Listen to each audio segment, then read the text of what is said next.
What's up, Mason Pot, my infusion enthusiast? Common question I get is, can you just straight up eat decarbed cannabis and will you get high?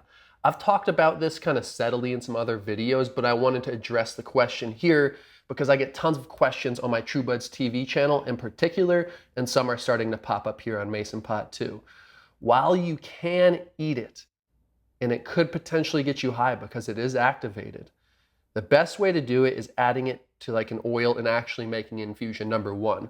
But if you are like you're dead set on it, I'm gonna eat this decarbed bud, then I would throw it into like something with a fat source. Do a little firecracker with peanut butter.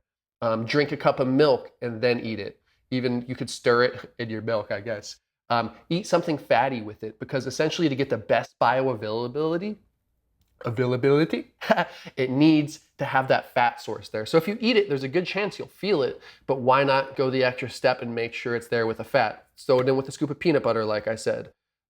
Milk, you could even just throw it real quick, do like a little teaspoon of olive oil and just throw the decarb on top and just eat it like that. That should still do the trick. Eat a cheeseburger prior, just add a fat source in before you're gonna eat the decarbed bud. I do have a video I'll link below where I did decarboxylated flower cannabis capsules. And that video is done pretty well. Got some cool questions that have like inspired this video as well.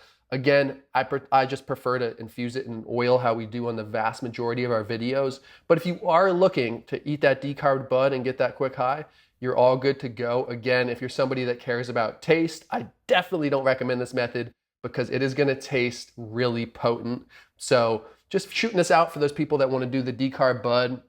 It was interesting. I was actually out in California and I saw a flower capsule like the ones I made in that video on the market. I talked to the bud tender. I'd only seen them in one shop. They weren't doing all that well, but I talked to them about the same thing. I'm like, there needs to be that fat source in there to really, really make it work. So I hope this finds you well. Do you ever eat decarbed bud? Do you have ways you like to do it? Let me know. But once you do have that decarb bud, the world is really your oyster and what you want to put it in, infuse it in, or if you're so dead set, eat it straight